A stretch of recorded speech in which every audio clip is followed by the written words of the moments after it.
नमस्कार।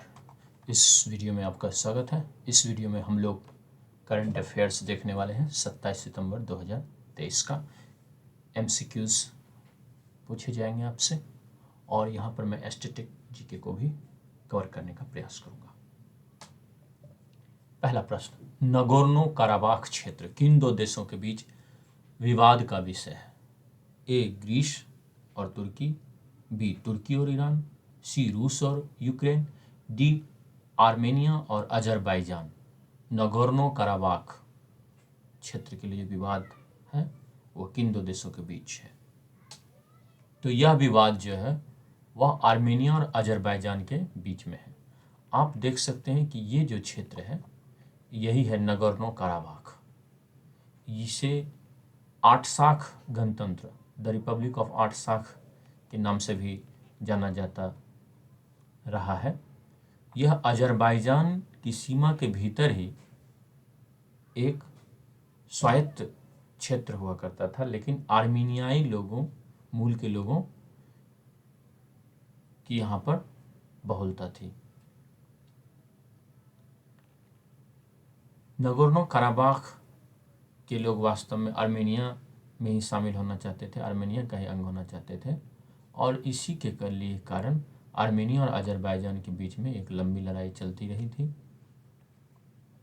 इसकी अगर बैकग्राउंड को हम लोग देखें तो यह लड़ाई लंबे समय तक चली है और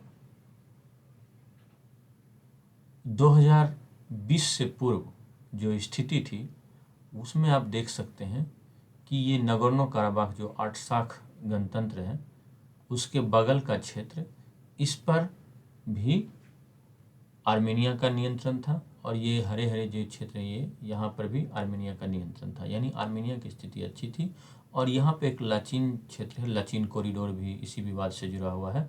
इसे ह्यूमैनिटेरियन कॉरिडोर का नाम दिया गया, यानी मानवतावादी कॉरिडोर, क्योंकि अब जब अजरबैजान का यहाँ पर कब्जा हो गया है और यहाँ से आर्मेनियाई लोगों को भगाया जा रहा है या यहाँ से वो विस्थापित हो रहे हैं, तो इस कॉरिडोर के माध्यम से यूएन और दूसरी संस्थाएं एड पहुंचा रही है, मदद पहुंचाने का प्रयास कर रही हैं। यहाँ पर एक और क्षेत्र आप देख सकते हैं, नक्चमान।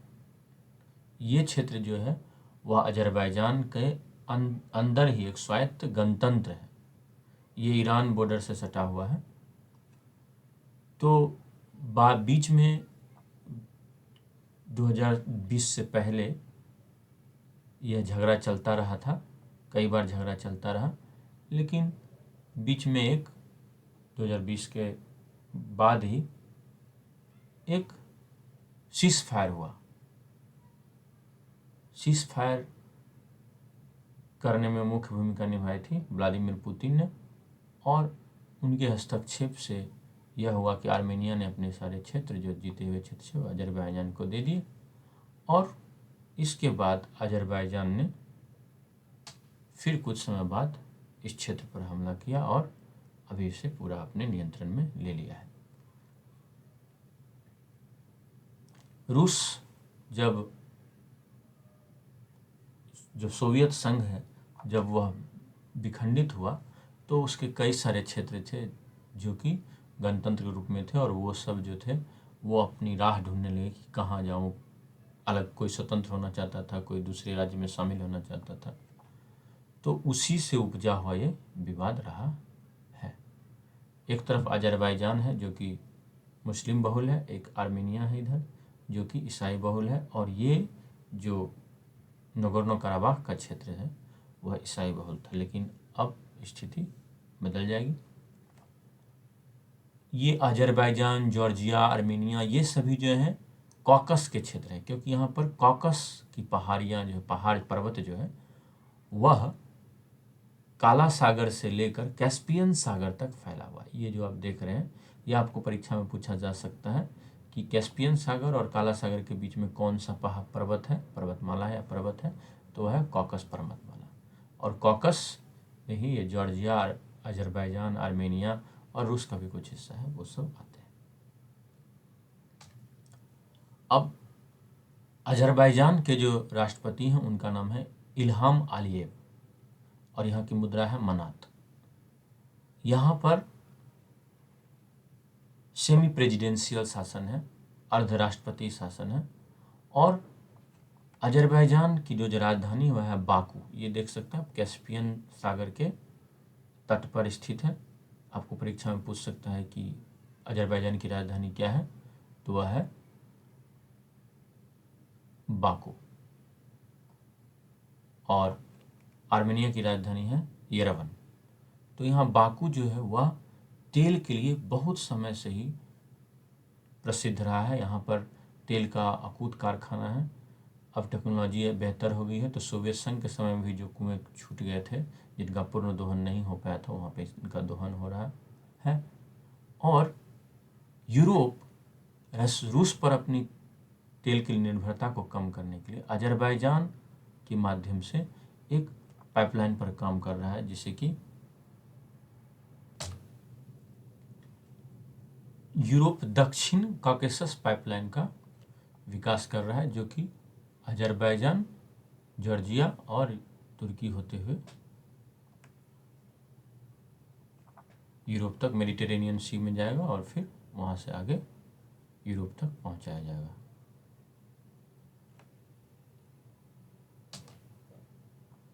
आर्मेनिया के जो प्रधानमंत्री हैं, क्योंकि यहाँ पर लोकतांत्रिक व्यवस्था है और संसदीय लोकतांत्रिक व्यवस्था है, तो यहाँ पे प्रधानमंत्री अधिक शक्तिशाली होते हैं, तो आपको प्रधानमंत्री यहाँ याद रखना। वो है निकोल पशिन्यान और यहाँ की मुद्रा है ड्रम। यहाँ की जो राजधानी है उसका नाम है येरेवन, जैसे कि आप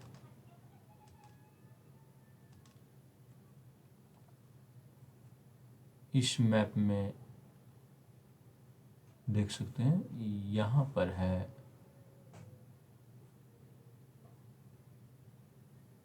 इस मैप में भी नहीं दिख रहा है।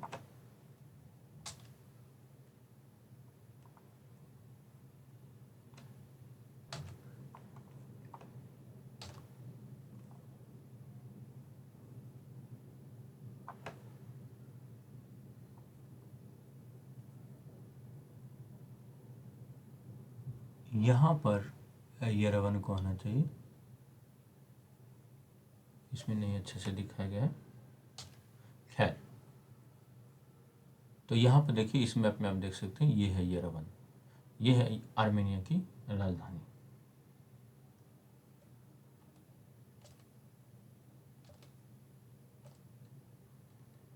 आर्मेनिया अभी भी CSTO का अंग है, और CSTO collective security treaty organization को ही CSTO कहते हैं, जो कि नाटो का एक विरोधी संगठन था। ये 2002 में इसकी स्थापना हुई थी। CSTO के जो अन्य सदस्य हैं, आर्मेनिया के अलावा बेलारूस, कजाकिस्तान, किर्गिस्तान, रूस, ताजिकिस्तान इत्यादि थे। लेकिन जैसे नाटो में एक प्रावधान है, नाटो की ट्रीटी में, नॉर्थ अटलांटिक ट्रीटी ऑर्गेनाइजेशन, उसमें यह प्रावधान है कि अगर एक देश पर हमला होता है तो सभी देशों पर हमला माना जाएगा। तो यहाँ पर रूस इनकी मदद के लिए नहीं आ पाया। इसलिए नहीं रूस आ पाया मदद के लिए, क्योंकि आर्मेनिया अब नाटो से भी संबंध बढ़ा रहा है, रूसी विरोधी देशों के साथ संबंध बेहतर करने में लगा हुआ था। और दूसरी ओर रूस स्वयं यूक्रेन के साथ झगड़े में शामिल है, अभी उसको वहाँ पे लड़ाई लड़नी पड़ रही है, इसलिए रूस भी इनकी मदद के लिए आगे नहीं आ पाया।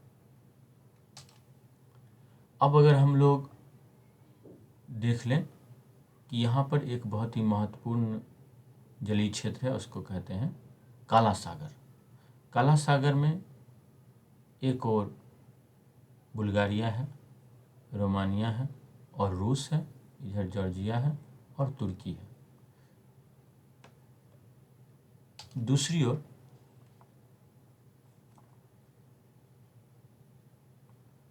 यहाँ पे बड़े अच्छे से दिखाया गया है कि यहाँ पे पूरा का पूरा ये आप देख सकते हैं, तुर्की की राजधानी अंकारा है, तुर्की है, बुल्गारिया है, रोमानिया है और यूक्रेन है, और ये जो एरिया है रूस है। और यहाँ जो ये आप देख रहे हैं, यही है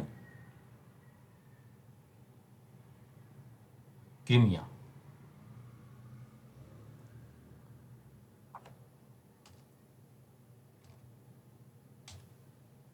और अगर इस मैप में अगर आप देखें तो ये है कैस्पियन सागर। कैस्पियन सागर के अगर तटवर्ती देशों को हम लोग देखें तो यहाँ पर है ईरान, तुर्कमेनिस्तान, कजाकिस्तान, रूस और अजरबैजान। जॉर्जिया नहीं सरता है, इससे जॉर्जिया काला सागर सरता है।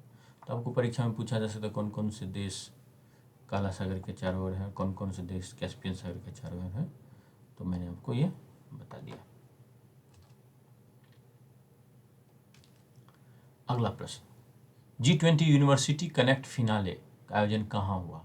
ए जयपुर, बी दिल्ली, सी बनारस, डी कोलकाता। तो इसका आयोजन हुआ दिल्ली में। इसका उद्देश्य यही था कि G20 के बारे में जो यहाँ के युवा हैं वो अपनी समझ का विकास करें, उन्हें जानकारी मिले और साथ ही साथ वो G20 के कार्यक्रम अपनी भागीदारी भी बढ़ाए। इसीलिए G20 यूनिवर्सिटी कनेक्ट का आयोजन किया गया था, जिसका फिनाले दिल्ली में आयोजित किया गया। Dada Saheb Phalke life time achievement award किसे प्रदान किया जा रहा है? ए वहीदा रहमान, बी मुमताज, सी जीनत अमन, डी शबाना आजमी। तो यह प्रदान किया जा रहा है वहीदा रहमान को। वहीदा रहमान पुराने ज़माने की बहुत प्रसिद्ध अभिनेत्री रही हैं। इनकी जो प्रमुख फिल्में हैं वो CID, प्यासा, कागज़ के फूल, साहब बीबी और गुलाम, 14वीं का चांद, 20 साल बाद, गाइड, तीसरी कसम, नीलकमल और खामोशी। यहाँ जो गाइड है वह R.K. नारायण द्वारा लिखित उपन्यास गाइड पर आधारित है और तीसरी कसम फणीश्वर नाथ रेनी द्वारा लिखी गई कहानी मारे गए गुलफाम पर आधारित है। मारे गए गुलफाम, और वहाँ R.K. नारायण की गाइड, यहाँ फणीश्वर नाथ रेणु। तो यह परीक्षा में पूछा जा सकता है। अब दादा साहब फाल्के पुरस्कार के बारे में हम लोग जान लें तो यह भारतीय सिनेमा में योगदान के लिए दिया जाने वाला सर्वश्रेष्ठ पुरस्कार है। जीवन भर के योगदान के लिए दिया जाता है और विजेता को एक स्वर्ण कमल मिलता है, साल मिलता है, 10 लाख रुपये भी मिलते हैं। पहली बार 1969 में देविका रानी को दिया गया था, जिन्हें कि first lady of Indian cinema, भारतीय सिनेमा की पहली महिला भी कहा जाता है। पहले पुरुष विजेता पृथ्वीराज कपूर थे, जिन्हें मृत्युपरांत दिया गया था। मरने के बाद अब तक केवल 2 लोगों को दिया गया है, पृथ्वीराज कपूर और विनोद खन्ना को। 2020 के लिए 2022 ईस्वी में आशा पारेख को दिया गया, और ये जो वहीदा रहमान जी को जो मिला है वह साल 2021 के लिए मिला है। इस पुरस्कार को पाने वाली में 53वीं व्यक्ति होंगी। अगर हम लोग देखें तो पहली निर्माता देविका रानी थी जिनको यह पुरस्कार मिला। पहली अभिनेत्री जिनको यह पुरस्कार मिला वो भी देविका रानी थी। पहले अभिनेता जिनको यह पुरस्कार मिला पृथ्वीराज कपूर। निर्माता, निर्देशक सब थे वो। इसके अलावा जो पहले गीतकार थे जिन्हें यह पुरस्कार मिला वो थे मजहूर सुल्तानपुरी। अब दादा साहब फाल्के के बारे में हम लोग जान लें तो इन्हें भारतीय सिनेमा के पिता के रूप में जाना जाता है, फादर ऑफ इंडियन सिनेमा। यूं ही इन्हें नहीं जाना जाता है क्योंकि ये पहले टेक्नीशियन थे, और टेक्नीशियन ऐसे थे कि सीखने के लिए ये लंदन चले गए थे। वहाँ पर जाकर जो भी फिल्म बनाने वाले थे, बहुत सारे लोगों को उसमें तो जानकारी भी नहीं थी, लंदन में भी जानकारी नहीं थी, तो लोगों को ढूंढ ढूंढ कर उनसे इन्होंने अपना परिचय स्थापित किया और फिर इन्होंने सीखा फिल्म बनाना। ये पहले निर्माता थे, पहले वितरक थे। पहली फुल लेंथ फीचर फिल्म इन्होंने ही बनाई थी जो रिलीज हुई 1913 में राजा हरिश्चंद्र के नाम से। यह एक साइलेंट मूवी थी, मूक मूवी थी, यानी कि आवाज़ नहीं आती थी इसमें। और पहली बोलती फिल्म जो थी यानी जिसमें कि आवाज़ भी थी वह मूवी थी आलम आरा, और उसके निर्देशक थे आरदेशी ईरानी। ये सभी बातें जो मैंने आपको बताई वो बहुत ही महत्वपूर्ण है। परीक्षा में पूछा जा सकता है कि पहली भारतीय फिल्म कौन सी थी, पहली बोलती भारतीय फिल्म कौन सी थी, पहली भारतीय फिल्म को किसने बनाया था, निर्माता कौन थे, तो ये सब पूछा जा सकता है। अखिल भारतीय आयुर्वेद संस्थान, all India institute of Ayurveda कहाँ है? ए नई दिल्ली, बी बनारस, सी हरिद्वार, डी देहरादून। तो अखिल भारतीय आयुर्वेद संस्थान है नई दिल्ली में। देखिए आयुर्विज्ञान संस्थान है, उसका नाम है एम्स, उसको कहते हैं अखिल भारतीय आयुर्विज्ञान संस्थान, all India institute of medical science. तो यह आयुष मंत्रालय के अंतर्गत काम करता है और उसका यह एक सेंटर ऑफ एक्सीलेंस है, उत्कृष्टता का केंद्र है। ये साइंस और आयुर्वेद दोनों को मिलाकर आगे बढ़ने का प्रयास करता है। अभी हाल ही में दक्षिण अफ्रीकी देशों से कई सारे उच्चायुक्त और राजदूत आए थे। उन सबको इस संस्थान में ले जाया गया और उन्हें दिखाया गया कि कैसे आयुर्वेद और आधुनिक विज्ञान के मेलजोल से यहाँ पर स्वास्थ्य सुविधाएं प्रदान की जा रही हैं।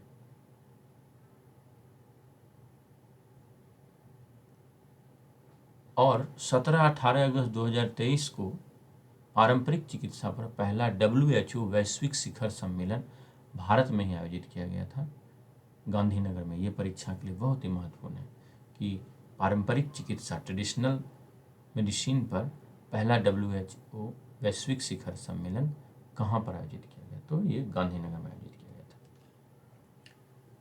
G20 नेताओं के स्वागत के लिए भारत मंडपम के बाहर लगाई गई नटराज की प्रतिमा किस काल की कला से प्रेरित है?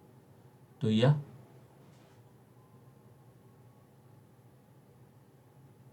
उत्तर देना है आपको। ऑप्शन है ए विजयनगर शासन काल, बी चोल काल, सी मौर्य काल, डी गुप्त काल। यह नटराज की मूर्ति जो है वह चोल काल की कला से प्रेरित है। इसके निर्माता हैं, जो इसके मूर्तिकार हैं, उनका नाम है स्थापति राधा कृष्ण। वो स्वामी मलाई नामक जगह है तमिलनाडु में, वहीं के हैं। इन्होंने जो यूज किया उसे कहते हैं लॉस्ट वैक्स टेक्निक, खोई हुई मोम ढलाई प्रक्रिया।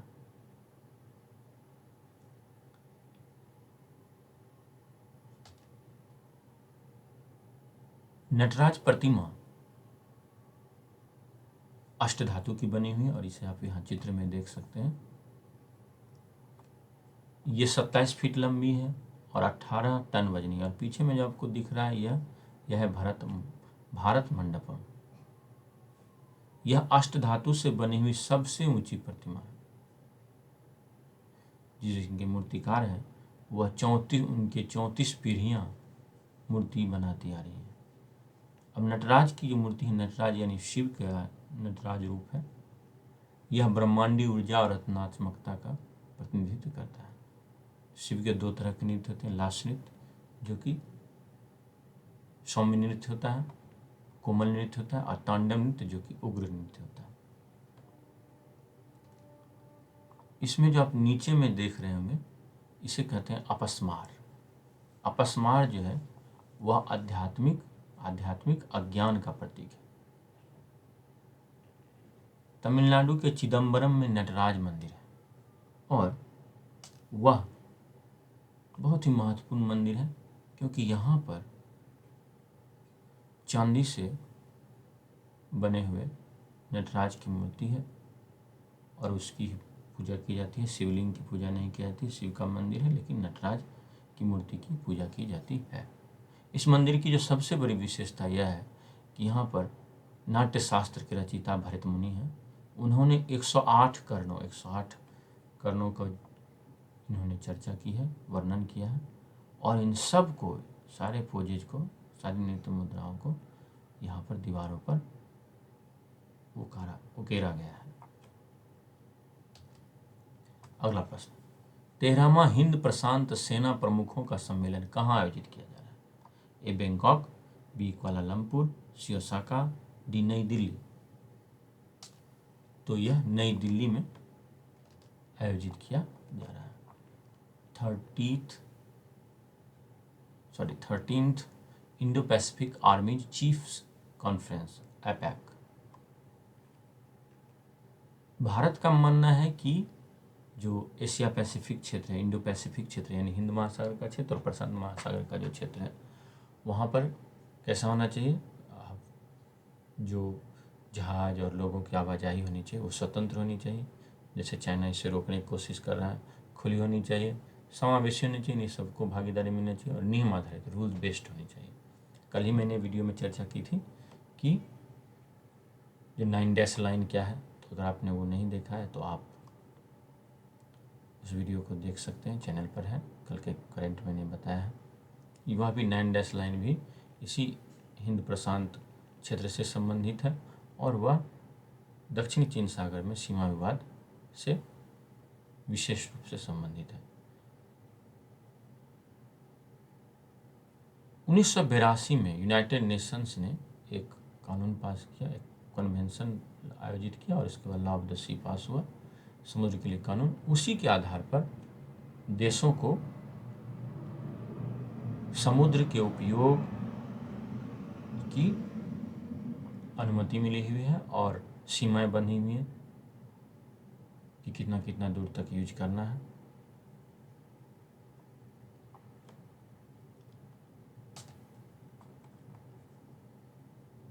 भारत सरकार के प्रधान वैज्ञानिक सलाहकार कौन है? Doctor S Somnath, B Ajay Kumar Sood, C doctor N Kalai Selvi, D Jitendra Singh. तो भारत के प्रधान वैज्ञानिक सलाहकार हैं अजय कुमार सूद। डॉक्टर एस सोमनाथ तो इसरो के चेयरमैन हैं और वो अंतरिक्ष विभाग के सचिव भी हैं। Doctor N Kalai Selvi CSIR की महानिदेशक हैं, centre for scientific and industrial research. Jitendra Singh केंद्रीय विज्ञान एवं प्रौद्योगिकी के राज्य मंत्री, स्वतंत्र प्रभार है, प्रधानमंत्री कार्यालय के मंत्री हैं, कार्मिक विभाग के मंत्री हैं, यानी पर्सनल विभाग के मंत्री हैं, लोक शिकायत के मंत्री हैं, पेंशन के मंत्री हैं, परमाणु ऊर्जा और अंतरिक्ष के भी राज्य मंत्री हैं। इन सब के वो राज्य मंत्री हैं। भारत ड्रोन शक्ति प्रदर्शनी का आयोजन कहाँ किया गया? ए नई दिल्ली, बी गाजियाबाद, सी ग्रेटर नोएडा, डी प्रयागराज। तो इसका आयोजन किया गया गाजियाबाद में। गाजियाबाद में हिंडन एयरबेस है, वहीं पर आयोजित किया गया। तो हिंडन एयरबेस से याद है कि हिंडन जो है वो यमुना नदी की एक सहायक नदी है और हिंडन नदी पर ही आलमगीरपुर है जो कि हड़प्पा सभ्यता का सबसे पूर्वी स्थल है। अब आलमगीरपुर आलमगीर के नाम पर है, तो आलमगीर प्रथम किसे कहते थे? औरंगजेब को कहते थे। और एक और आलमगीर मुगल वंश में हुआ जो शासक बना, वह था आलमगीर द्वितीय। मोहम्मद शाह के बाद आया अहमद शाह, जिसके समय में अहमद शाह के समय में अहमद शाह अब्दाली का आक्रमण हुआ था। लेकिन आलमगीर द्वितीय जब उसके बाद आया तो उसके समय में अब्दाली दिल्ली तक पहुंच गया था और इसी के समय में पलासी की लड़ाई भी हुई थी, जो कि बहुत महत्वपूर्ण है, आपको याद रखना चाहिए। खमरी मो सिक्किम क्या है? खमरी मो सिक्किम क्या है? एक कार रैली, बी सिक्किम में पर्यटकों को पर्यावरण संरक्षण के प्रति सजग करने की योजना, सी सिक्किम के युवाओं को रोजगार प्रशिक्षण देने की योजना, डी सिक्किम में ऑर्गेनिक खेती बढ़ावा देने की योजना। तो खमरी मो सिक्किम है कार रैली। इसका आयोजन किया कर रही है भारतीय नौसेना और मारुति सुजुकी इंडिया मिलकर के। इसमें खमरी मो सिक्किम का अर्थ हुआ हेलो सिक्किम। इसमें क्या किया जा रहा है कि महाराष्ट्र के लोनावाला में INS शिवाजी है, इंडियन नेवल शिप शिवाजी, से सिक्किम तक कार से लोग यात्रा करेंगे। नौसेना के कर्मी होंगे, महिलाएं होंगी, नौसेना के अधिकारियों की पत्नियां इत्यादि होंगी और वो सभी सिक्किम जाएंगे। वहाँ स्कूलों में बच्चों से मिलेंगे, अन्य जगहों पर युवाओं से मिलेंगे और उन्हें रक्षा सेवाओं में भागीदारी के लिए प्रोत्साहित करेंगे कि आप रक्षा सेवा में शामिल होइए। समुद्र की क्या विशेषता है, क्या चुनौतियाँ हैं, वो सब समुद्री जागरूकता का विकास किया जाएगा और देश के निर्माण में, राष्ट्र के निर्माण में उनके योगदान के लिए उन्हें प्रेरित किया जाएगा। तो इसमें ईंधन के लिए सहयोगी है IOC। परीक्षा में पूछा जा सकता है कि इंडियन नेवी ने किसके साथ इसके लिए सहयोग किया है, तो मारुति सुजुकी इंडिया लिमिटेड को जरूर याद रखना है। ये देखिए इसका लोगो है, आप इसका फोटो है, देख सकते हैं। अगला प्रश्न, संयुक्त राष्ट्र सतत विकास लक्ष्य सम्मेलन 2023 UN SDG समिट 2023 का आयोजन कहाँ किया गया? ए न्यूयॉर्क, बी नई दिल्ली, सी मेलबोर्न, डी पेरिस। तो इसका आयोजन किया गया है न्यूयॉर्क में। देखिए 17 United nation sustainable development goal है, सतत विकास लक्ष्य। इसमें गरीबी हटाओ, नो पॉवर्टी, कोई गरीबी नहीं होगा, वो पहला लक्ष्य। तो 17 लक्ष्य, कम से कम इतना तो याद आपको रखना है, बाकी आप याद रखें तो अच्छी बात है।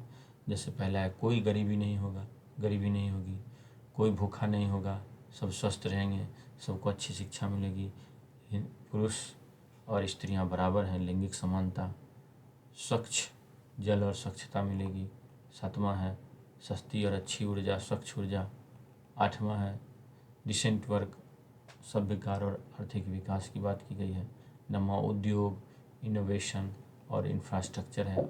और 10वां में है कम असमानता।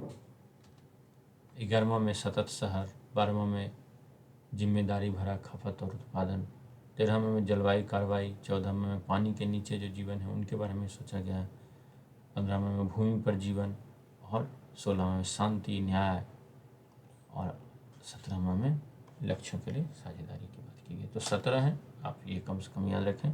और इन्हें 2015 में स्वीकृत किया गया था यूनाइटेड नेशन जनरल असेंबली के द्वारा, और कहा गया था कि 2030 तक इसे प्राप्त करने का हमारा लक्ष्य है।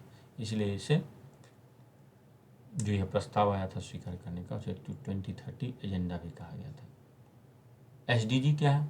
तो एसडीजी है सस्टेनेबल डेवलपमेंट। जो है वह क्या देखता है? वह देखता है कि पर्यावरण जो है वह आर्थिक विकास और सामाजिक विकास, समाज और अर्थव्यवस्था दोनों के आधार में है। यदि अगर पर्यावरण को आपने बर्बाद कर दिया तो समाज भी बिगड़ जाएगा और अर्थव्यवस्था भी बिगड़ जाएगी। यहाँ पर एक बहुत ही महत्वपूर्ण आयोग की चर्चा की गई है, ब्रंटलैंड आयोग। ब्रंटलैंड आयोग 1987 में इसने एक रिपोर्ट प्रकाशित की थी, उसका नाम था हमारा साझा भविष्य, आवर कॉमन फ्यूचर। इसमें कहा गया था, एक बहुत ही सुंदर परिभाषा दी गई थी सस्टेनेबल डेवलपमेंट की, कि एक ऐसा विकास है जिसमें कि भविष्य की पीढ़ियों की ज़रूरतों में कोई कटौती किए बगैर अपनी ज़रूरतों को, वर्तमान की पीढ़ियों की ज़रूरतों को पूरा कर लिया जाता है। नहीं, जैसे आज ही सारे पेड़ काट लें हम लोग तो क्या होगा? भविष्य में समस्या होगी। नहीं, हमारी ज़रूरतें पूरी हो जाएंगी, लेकिन आने वाली पीढ़ियों के लिए ये एक बड़ी समस्या होगी। जैसे हम लोग पूरा धरती कचरा फैला रहे हैं, गंदगी फैला रहे हैं, तो इससे क्या होगा? भविष्य की पीढ़ियाँ हमें क्या करेंगी? गरियाएंगी, गाली देंगी। तो सतत विकास जो वास्तव में क्या है, वो है एक ऑर्गेनाइजिंग प्रिंसिपल है। कैसे चीज़ों को ऑर्गेनाइज किया जाए, कैसे उनको व्यवस्थित किया जाए। और इसमें यही ध्यान रखना है कि ऐसे मानव का जो विकास का जो लक्ष्य है उसको इस तरह से पूरा करना चाहिए कि प्रकृति और उसके संसाधन जो हैं वो हमें अपनी सेवाएं देने में सक्षम रह सकें। इस तरह से नहीं कि एक ही दिन में तालाब का सारा मछली मार दिया जहर फैला के। नहीं, उससे क्या होगा? उससे प्रकार वहाँ का जो इन्वायरमेंट है, जलीय वातावरण है, वो कैसा हो जाएगा? वो दूषित हो जाएगा, जीवों के लिए सहने के लायक, रहने के लायक नहीं रहेगा, और फिर अगली बार मछली मारना तो मुश्किल होगा। उम्मीद करता हूँ कि आपको यह वीडियो पसंद आया होगा, तो ज़रूर से ज़रूर लाइक करें, कमेंट दें, चैनल को अपने दोस्तों से भी सब्सक्राइब करवाएं और दोस्तों को भी शेयर करें। बहुत बहुत धन्यवाद।